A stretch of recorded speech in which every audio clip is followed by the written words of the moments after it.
जी बराबर अगर लिखना होगा, मतलब W क्या है, जल है। जल से अगर ग्लास में निकालना होगा कितना हो रहा है, तो WNG बराबर क्या हो जाएगा, ये दोनों राशि नीचे हो जाएगी 1 के, तो 1/ANW इंटू GNA। अभी बताया गया है कि GNA अगर ऊपर जाएगा तो क्या हो जाता है 1/, अगर मान लो ANG निकालना होगा, ANG हमें GNA पता है, तो ANG इक्वल टू 1/GNA कर सकते हैं ना, बोलो। ANG मतलब एयर से ग्लास में अगर वायु जा रही है, मतलब वर्तनांक है इसका, तो GNA उसका उल्टा कर दिए, तो 1/GNA के जगह पर ANG लिख सकते हैं ना, तो 1/GNA के जगह पर ANG लिखेंगे तो क्या हो जाएगा, ANG बटे AMW हो गया। अब यहां से हमें यह मिल जाता है लास्ट में WNG बराबर, सूत्र लास्ट में ANG बटे AMW। अब यहां से क्या मिला, एयर यहां तो दोनों माध्यमों में है, ऊपर भी एयर है नीचे भी एयर है, बीच में क्या है, जल और कांच है, जल और कांच है, तो देखो WNG मीन्स W क्या है, जल से अगर कांच में प्रकाश जा रहा है, अपवर्तित हो रहा है जल से कांच में, तो जल के ऊपर वायु है, जल कांच के नीचे भी वायु है, तो WNG मतलब जल के सापेक्ष कांच का अपवर्तनांक अगर निकालना होगा कि जल के सापेक्ष कांच का अपवर्तनांक कितना है, तो ANG G वाला पहले ऊपर कर दिए और ANW यार नीचे हो, दिखाई दे रहा है, तो ये दोनों सूत्र बन गया है ना, तो इसको नोट करो।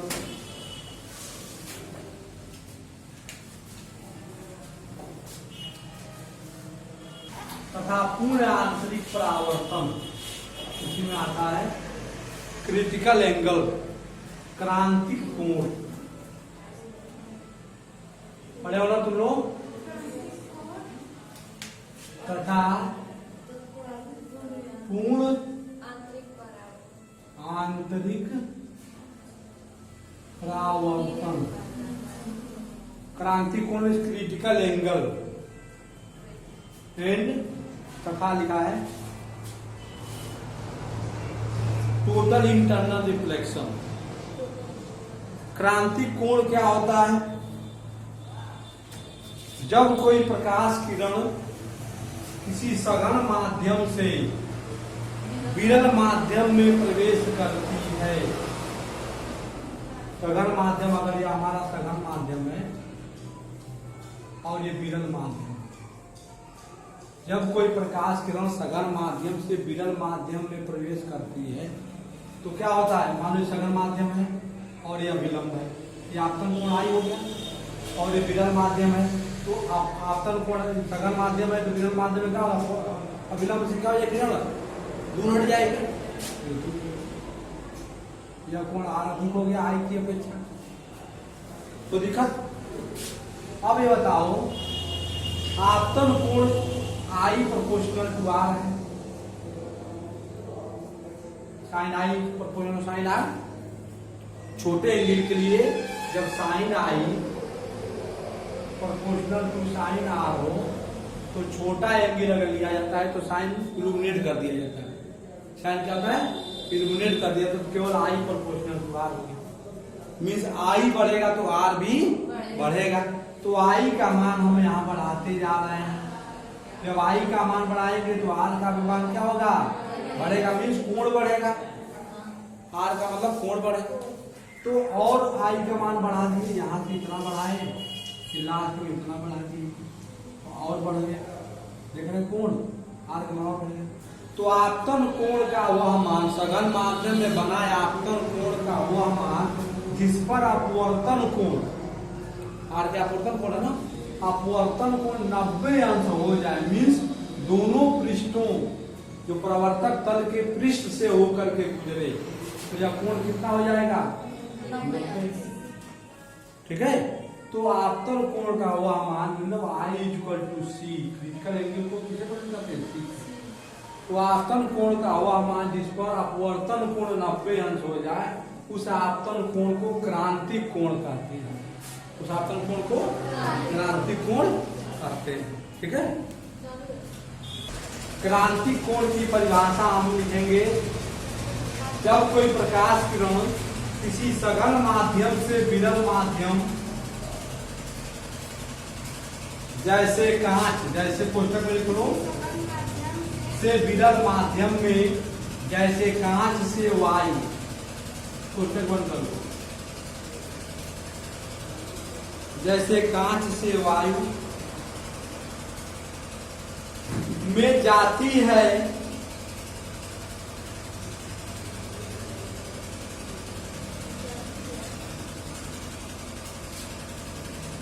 में, तो आपतन कोण सघन माध्यम में बना, देखो सघन माध्यम में बना आपतन कोण का वह मान, सघन माध्यम में बना आपतन कोण का वह मान जिस पर विरल माध्यम में, जिस पर विरल माध्यम में अपवर्तन कोण 90 डिग्री मतलब 90 अंश हो जाता है, 90 अंश हो जाता है, तो आपतन कोण को क्रांतिक कोण कहते हैं। तो आपतन कोण को क्रांतिक कोण कहते हैं और इसे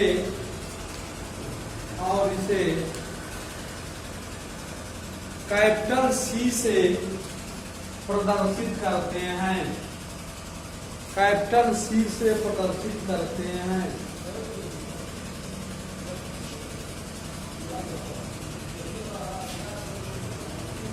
आपतन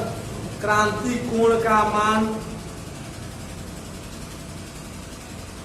दोनों माध्यमों की प्रकृति पर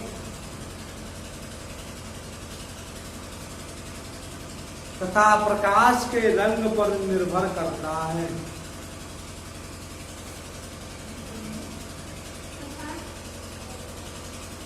प्रकाश के रंग पर निर्भर करता है।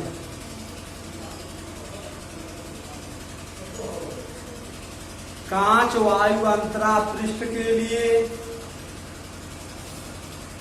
कांच वायु अंतरा पृष्ठ के लिए क्रांतिक कोण का मान 42 अंश होता है।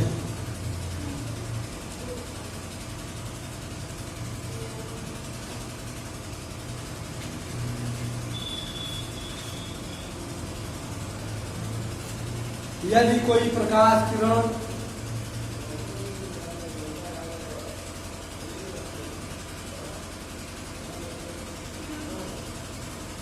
सघन माध्यम से विरल माध्यम में जा रही है,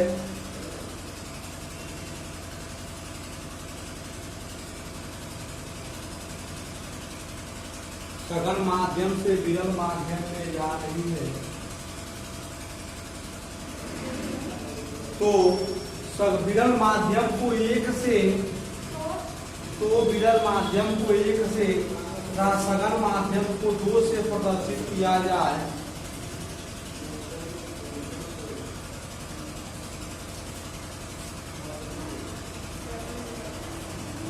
तो स्नेल के नियमानुसार, स्नेल के नियमानुसार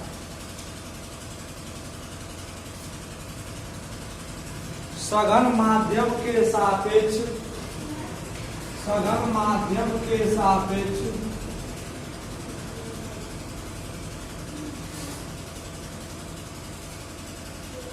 सघन माध्यम के सापेक्ष विरल माध्यम का अपवर्तनांक, विरल माध्यम का अपवर्तनांक, यहाँ ध्यान दो, सघन माध्यम से विरल माध्यम में जा रही है तो सघन विरल माध्यम को 1 मान लिया, सघन माध्यम को 2 मीन्स जिसमें पहले आपतित प्रकाश जा रही है, अंतरा पृष्ठ दोनों माध्यमों का अंतरा पृष्ठ आपतित हो रही है तो उसको पहले लिखते हैं और विरल माध्यम में जा रही थी उसको यानी 1 2 मतलब सघन से विरल में जा रही कितनी अपवर्तित हुई, तो सघन माध्यम के सापेक्ष विरल माध्यम का अपवर्तनांक कितना 2n1 sin i बटे sin r, तो sin i बटे sin, अब यहाँ देखो 2n1 sin i क्या है, sin i इक्वल टू सी, क्रांति कोण के लिए तो सी हो गया, जहाँ लिखना i इक्वल टू सी, तो sin r क्या हो जाएगा, जब i सी हो गया तो r क्या हो जाएगा 90 अंक हो जाएगा, जब i का मान c हो जाएगा तो r का मान 90 अंक, तभी तो क्रांति की स्थिति होगी। अब यहाँ sin 90 अंक का मान और होता है, तो 2n1 equal to sin c, ठीक है। अब यहाँ ध्यान दो 2n1 हम क्या लिखते हैं 1/1/1n2 लिख सकते हैं और इक्वल टू sin c, या 1n2 इसको यहाँ जाएगा तो यहाँ जाएगा या यहाँ जाएगा तो यहाँ आ सकता है, तो 1n2 बराबर क्या हो जाएगा 1/, तो मिल गया, बोलो।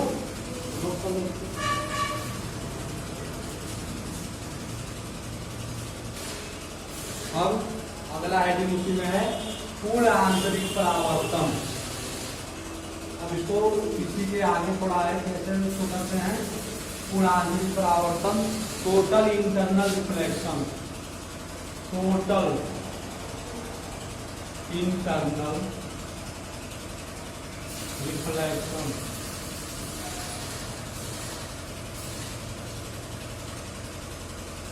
Total internal reflection. अब यहाँ ध्यान दो, अब यदि यह सघन माध्यम है जो बताया गया है और यह विरल माध्यम, मतलब क्रांति की स्थिति के लिए माध्यम हमेशा सघन होना चाहिए पहले और उसका विरल, मतलब आपतित किरण जो प्रकाश आ रही है सघन माध्यम में जाए फिर तब विरल माध्यम में जाए।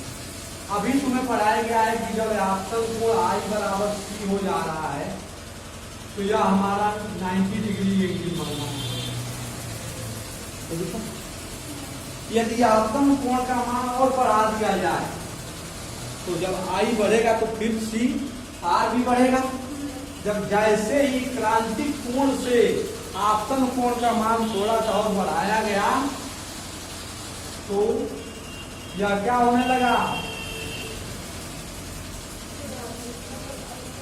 अपने ही माध्यम में वापस आने लगा, अपने ही माध्यम में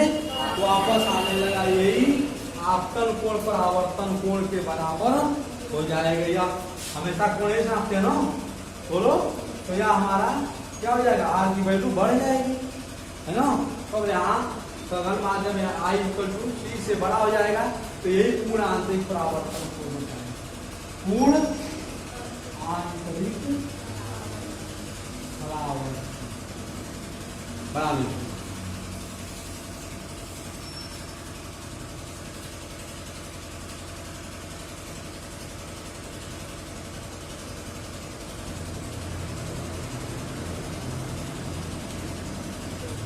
इसकी परिभाषा लिख लो।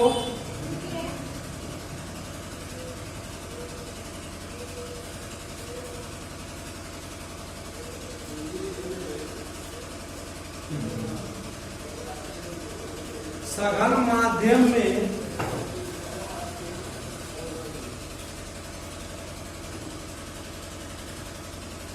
आपतन कोण का मान,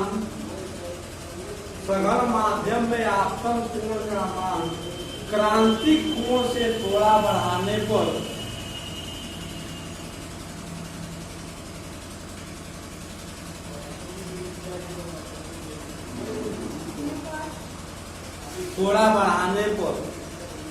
संपूर्ण प्रकाश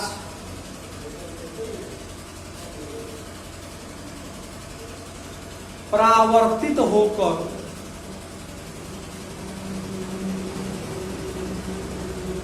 अपने ही माध्यम, मतलब सघन माध्यम में, अपने ही माध्यम में वापस लौट आता है। इस घटना को प्रकाश का पूर्ण आंतरिक परावर्तन कहते हैं।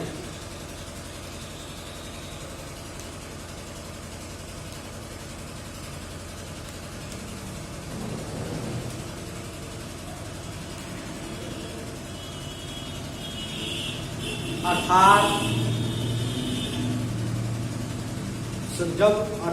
सघन माध्यम में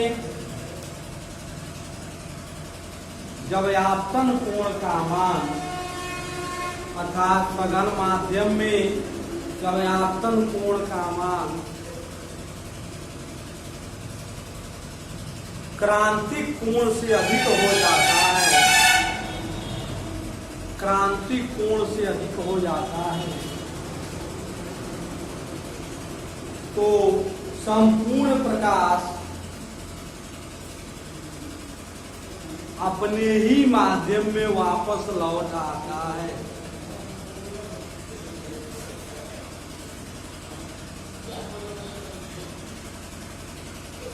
जैसे रेगिस्तान में मरीचिका का पौधा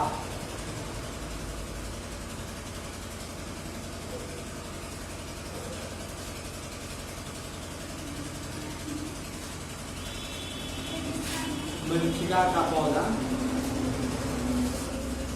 ठीक है, देखते हो तुम लोग, पेड़ लगता है कि ऊपर न आके नीचे है, पर जो पेड़ है उसका उससे प्रकाश की किरणें जब जा रही है नीचे तो क्या हो रहा है, टोटल रिफ्लेक्शन हो जा रहा है। टोटल रिफ्लेक्शन मतलब संपूर्ण प्रकाश फिर वापस चला आता है अपने ही माध्यम में। तो ये लगता है कि क्या हो रहा है, पूर्ण आंतरिक परावर्तित हो गई, परावर्तन हो गया। इसको कल बताया जाएगा, है ना। तो फिर आज यही रहने देते हैं, क्या इतना बहुत